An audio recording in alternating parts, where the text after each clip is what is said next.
Zhangjiajie National Forest Park, or the Avatar Mountains in China, is one of the most fascinating places I've ever been to. And even after almost 10 years of living in China, it's probably the closest experience I've had to being on another planet. But it's not just the landscape, it's everything. It's the way the park is organized, the buses that speed up and down mountains defying elevation, the tour guides who yell into loudspeakers as if their words could reach the peaks themselves. But let's start at the beginning. So we went today from a train to the 4 buses and what else? 1 motorcycle. Yeah. Now we're going to the pool. Getting to Zhangjiajie can be as simple as booking a flight right to Zhangjiajie Hehua International Airport. But that's not really story-worthy, is it? So our trip to Zhangjiajie starts at the railway station on the outskirts of the city of Shenzhen. Now, the high-speed rail came to China all the way back in 2007, and when I was making my way to Zhangjiajie, a lot of popular routes were already covered by high-speed trains. For instance, you could easily get from Shenzhen, which is in the south, to Beijing, which is in the north, in under 8 hours. But there was no direct high-speed connection to Zhangjiajie, so we will be taking the traditional hard-seater train, and the journey would take us 15 really fun hours. Hard-seaters are the cheapest trains in China. They are called hard-seaters because, well, some of them still do have hard wooden seats, which were actually the standard for passenger trains in China back in the Mao era. Hard-seater trains may not be the most comfortable, and if this is your first time in China, you may get hit with culture shock hard. But traveling this way is one of the best ways to see the unfiltered China that most travelers are after. And it's a great way to get out of your comfort zone and make room for some genuine wide-eye curiosity. For instance, you may get to see a creative individual like this man selling what looks like a very sturdy belt. Instant noodles are a signature food on trains in China, and there is everything you need to make your own train dinner. If you speak a bit of Chinese, traveling on hard-seater trains could also be a great way to talk to people from the parts of China you may never actually get to visit yourself. But it's also worth noting that this type of travel is best for exploration, but not for relaxation, as things here tend to get rather loud.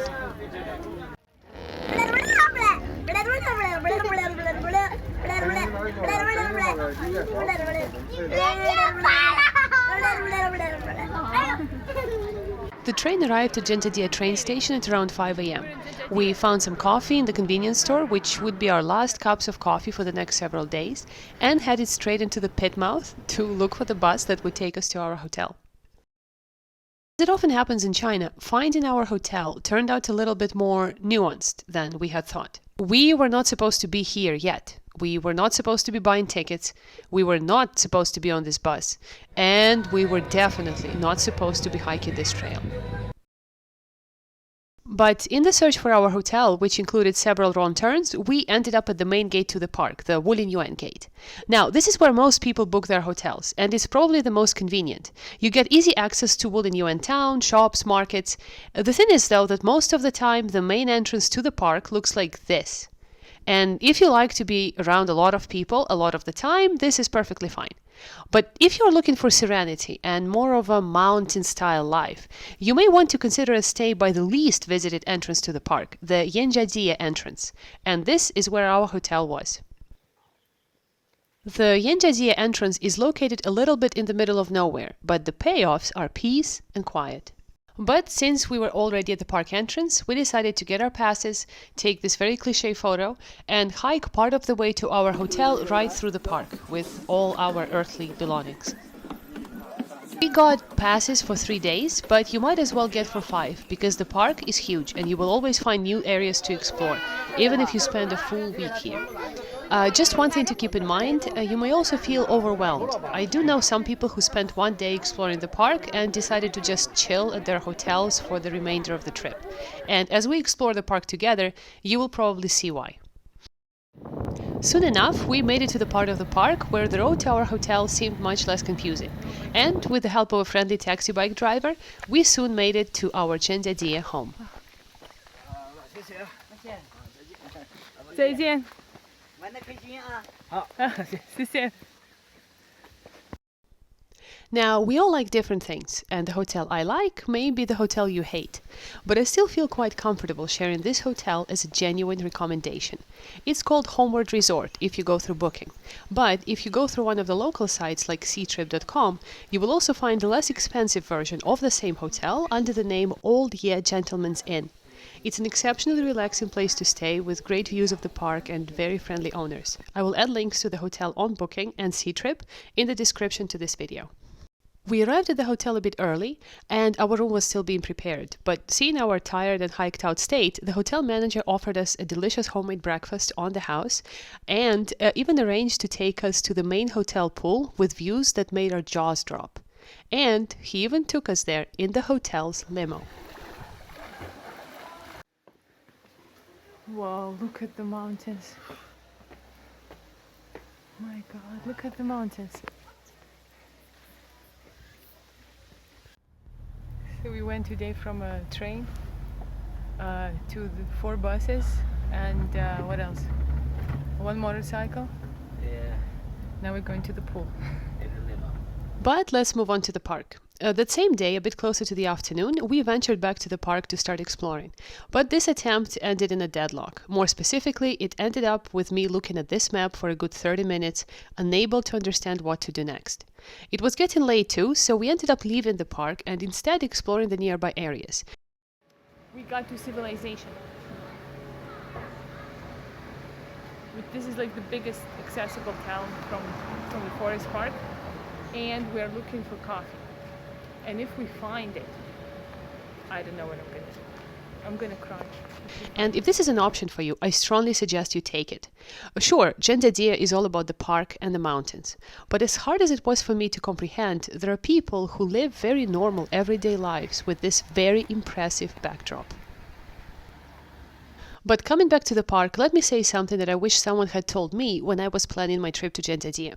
Do a lot of research. There is now so much information online about the park, its main sites and hiking trails. And the maps you'll find in some travel blogs are actually much clearer than the maps in the park itself. And while there are tour guides here in the park, if you do not speak Chinese, getting directions can often be tricky. So this is the view, and this is the So, having bought some milk and a pickled egg for dinner, we headed back to the hotel to do some research, in the light of the lanterns and to the sound of cicadas. The next day, having experienced the unexplainable magic of a hotel buffet breakfast, we thought we were ready.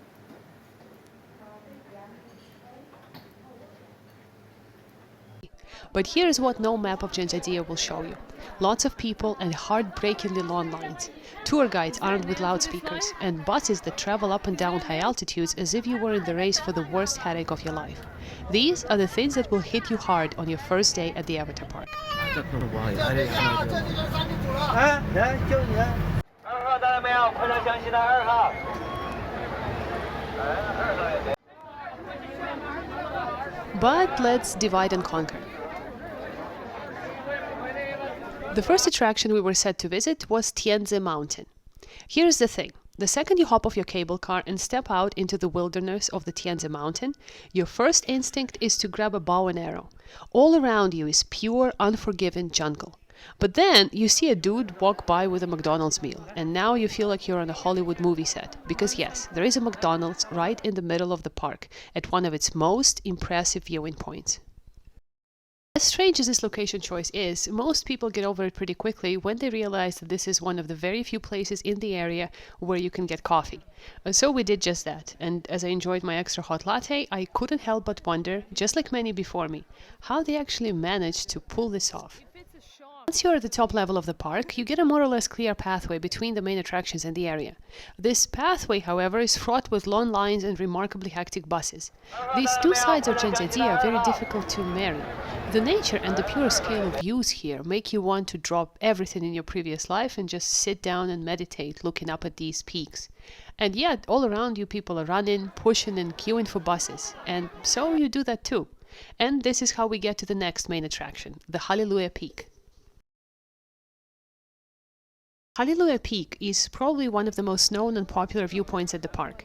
The mountain actually used to be called the Southern Sky Column, but it was renamed as Hallelujah Peak after the movie Avatar came out.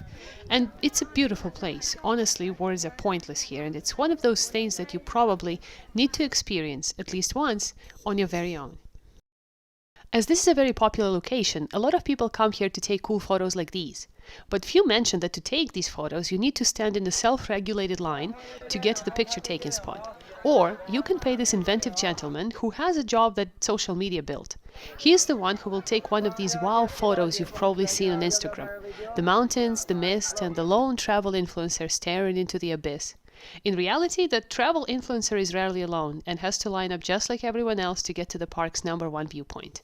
And pay this very inventive businessman. Next up, there was Bailon Elevator. This is yet another location that everyone says you should visit.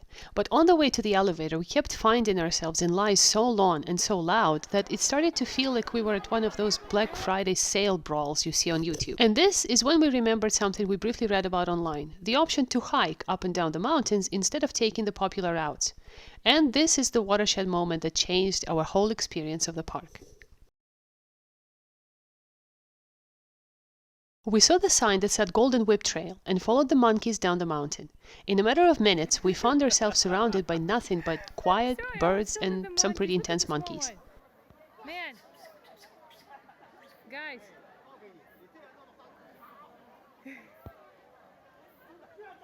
The Golden Whip Trail takes you down to a mountain river, and then you get to walk along it till you reach Park Civilization at the very bottom. It's one of the most relaxing hikes I've ever done in my entire life, and if you do have the energy for only one walking adventure in the Avatar Mountains, I highly recommend you take the Golden Whip Trail. Viewing platform? So secret I have to do this? But the view is awesome. And I don't know what that animal is that makes this noise. Something secret. You get to see lots of unfiltered What is it, nature, secret meet fellow animal? hikers, and hear the true sounds of the Avatar Mountains.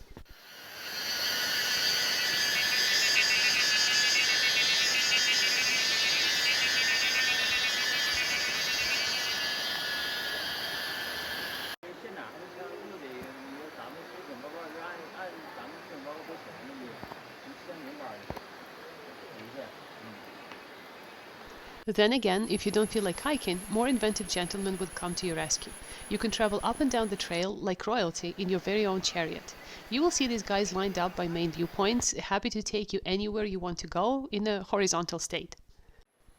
Later that day, we arrived back at our hotel and spent some time reflecting on the day's adventures over tea. God. And I will be honest, if it wasn't for the hike, we would have been way too overwhelmed to go back to the park the next day. So the best part of today is this. Hiking down the Golden Whip, and there is nobody here, except for a lot of nature. But having experienced the quieter side of the mountains, we really couldn't wait to go back. And we spent the night planning what the next day would look like as the moon slowly rolled out into the sky.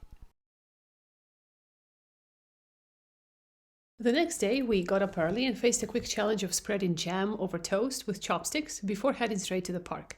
And once there, we walked right by the cable car, right by the buses, right by the tour groups gathering to make some noise, and headed into the forest to hike to Huanshi Village viewpoint. This is a 4-hour hike that starts out pretty steep and comes with a lot of staircases built right into the forest. If you've played Temple Run, it feels a bit like this game's setting, and you can't help but wonder what creatures are lurking beyond the trail in the woods. But it takes you to some really interesting places along the way, and just like the Golden Whip hike, this is a great way to explore the mountains in solitude and quiet. The nature of this part of the park is just as spectacular, and so are the views at the top.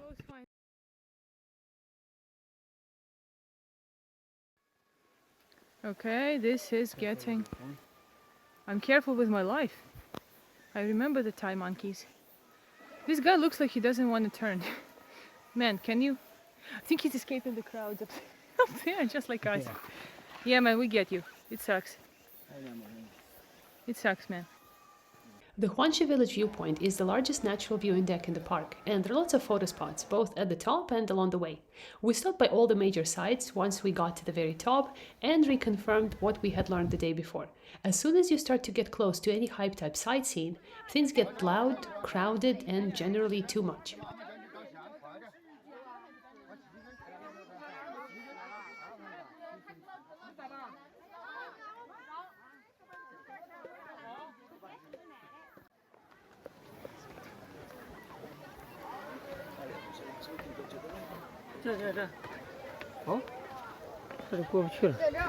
We decided to hike down using a different trail, and this is where hiking turned on us and we took the wrong turn. This is high. But then again, heading down a path labeled Martial Monkey Commanding Soldiers probably was not a smart move. The further down the path we went, the wilder it got, and we never got to see any other hikers, just two park workers mending the fence. And as you watch us go further and further into the wild, I will emphasize this point once again. There is not a lot of information in the park itself, and going down the wrong trail or taking the wrong bus is something that I'm guessing happens to quite a few people here. But as abandoned and slightly creepy as our trail was starting to get, we actually enjoyed it. In a way, this is what I thought visiting these mountains would actually feel like. It felt natural to be a little bit scared and intimidated by all the magnificent nature around us. Along the way, we stumbled upon an abandoned farm with old Mao posters and some frivolous chickens, which seemed like a proper addition to the experience. I see chickens. So look at when you hike really off the beaten path. Hey, dude.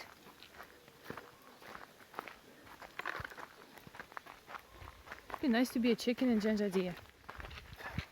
You're not a regular chicken. I think we're walking down the road that has never been walked. Hasn't been walked in a while.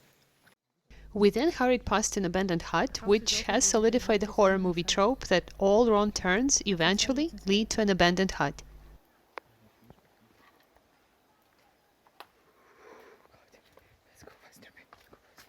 Eventually, civilization found us when we crossed under cable car lines. For a brief second, from down below, these giant shadows actually looked like Turuk Makto was flying right above us.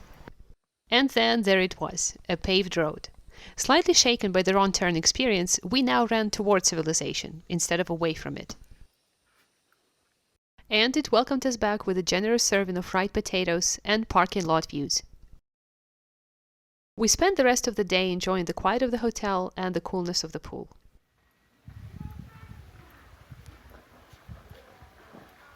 And at dinner, we dove into the heat of Hunan cuisine. Janjadiyah is located in the Hunan province of China, and this province is known as one of the 8 great traditions of Chinese cuisine. This particular region is known for numbingly spicy flavors with extensive use of chili peppers, and the dishes also tend to have very deep, bright colors with a lot of emphasis placed on presentation. And while the food did absolutely live up to its reputation as one of the most delicious in China, I can't help but suspect that the hiking, the mountain air, and this view also contributed to the experience. The next morning, we felt the true aftermath of hiking in the mountains, and I could barely make it up the road to the hotel breakfast area. Why are you working funny? After a quick breakfast of sun-flavored corn, which is actually grown right in the region, we headed to Wulinian town to board our 15-hour train back. By now, finding our way around Janjadiyah already felt friendly and familiar, even though we were only here for a few days. But that's the thing with travel. You get to unblank new areas on the map of the world, just like in a video game.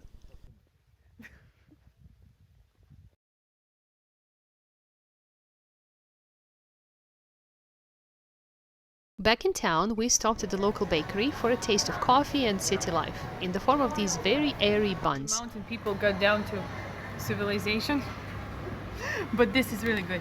It's pure hibiscus cake, chun. It's really good, and the coffee is really good. It's real, it's hot. And I think I will sum up this trip the same way I started this video. Janjadiyah looks and feels like another planet, and despite the often hectic organization, the noise and the crowds, it's something you will probably never regret experiencing, in my humble opinion. Thank you again for watching, and I hope to see you on the next trip. With a latte, of course. Have a great day.